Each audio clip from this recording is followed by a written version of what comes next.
Here's what you need to know to be an advanced guitarist. Students ask me all the time if I would consider them a beginner or an intermediate or an advanced guitar player, and there's a lot of confusion on what that actually means. So let me tell you a few things that you should know if you want to consider yourself an advanced guitar player. Now, keep in mind this list is my personal opinion, but I have a lot of experience with teaching students, so let's look at what we got. Obviously, no question, you need to have all of your basic and beginner bar chords, seventh chords, and open chords down. This is something I actually expect at the intermediate level, but what I mean here is being able to play all of your bar positions. You should be able to play the 5 positions in the cage system, for example. Be able to play any basic chord progression like C minor to A flat to F minor to B flat 7, and understand the distinction between your different types of 7th chords and therefore your different types of 9ths, 11ths, 13ths, and extensions and so on. What I mean by that, if you're curious about this topic, is that there's a lot of different kinds of 7th chords. You can have major 7, you can have minor 7, you can have dominant 7, you can have major minor 7, you can have a half diminished 7 or a minor 7 flat 5, fully diminished 7th, augmented 7th, and I might even be missing one. It's these types of 7th chords that define the harmony that you're playing, which brings me to my next point. If you consider yourself an advanced guitar player, you should know a lot about harmony. An intermediate guitar player starts to broach the topic of diatonic harmony, which is just harmony within a key. As you get to more advanced concepts, you can look into things like parallel harmony, the idea of taking harmony from the parallel minor or major of the scale that you're using. You should probably know all about modal harmony, the idea of playing progressions that aren't rooted in what you would naturally consider the one. And you should know about functional harmony versus non-functional harmony, using things like secondary dominants to hop out of a key into another key.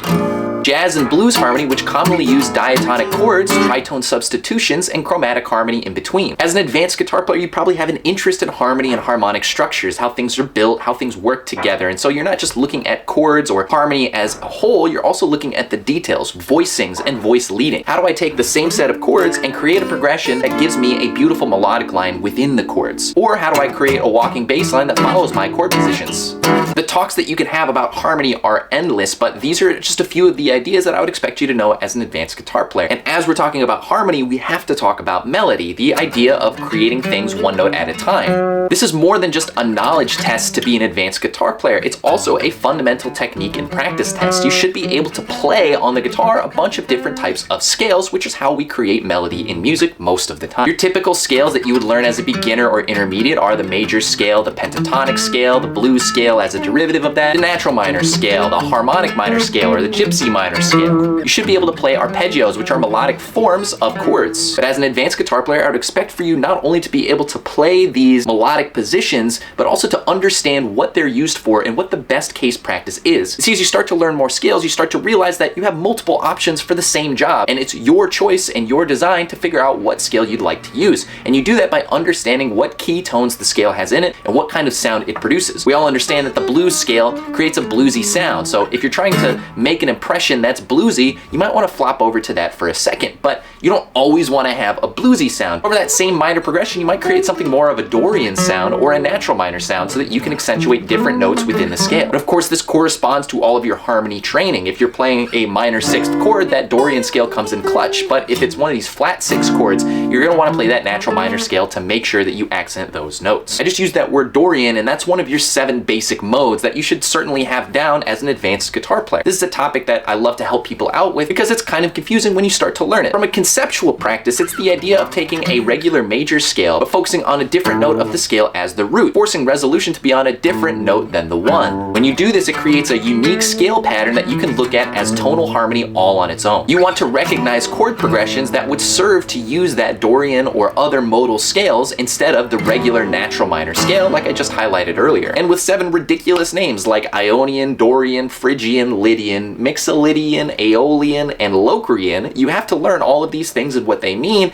and understand the differences between those scales. But if you do, it'll really open and enlighten you to the idea of melody and the idea that notes are a choice even within the scale, and making these choices is your job as a musician to create a certain type of feel that you want. There's an old saying that no note is wrong, that any note is available to be played, and in the right context, that's all completely true. As you start shifting your scales around to your own design, you can start to realize that this type of harmony is just simply an illusion. It's It's a choice that you make to create the sounds that you want, and you can go anywhere at any time. Let's end this video off with what I would consider advanced rhythm. At a beginner level, you learn about time signatures and groupings of beats, which in modern music we use notation like 4/4, 3/4, and 6/8 to determine what kind of beats we're grouping our measures in. Not only do you need to understand that, you have to be able to perform something in 6/8, like 1, 2, 3, 4, 5, 6, even while you're doing other things like talking or singing.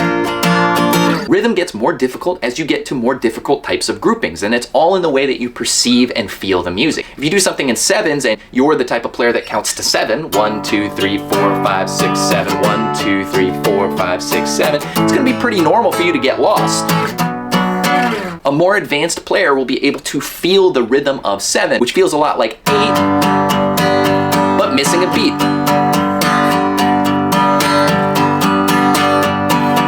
And you can utilize other music practices like breaking things down into groups of 2 and 3. If you think of something in 7/4 as really being 2 groups of 2 and 1 group of 3, 1, 2, 1, 2, 1, 2, 3, 1, 2, 1, 2, 1, 2, 3, this is a lot easier to keep track of and get the feeling of what your rhythm is doing.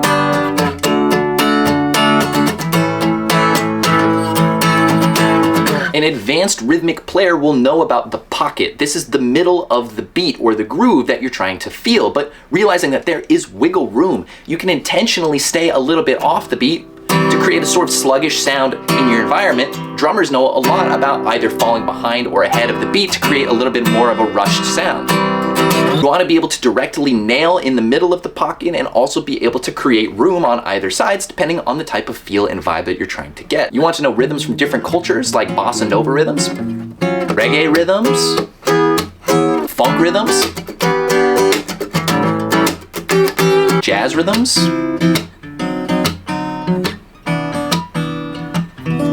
rock rhythms,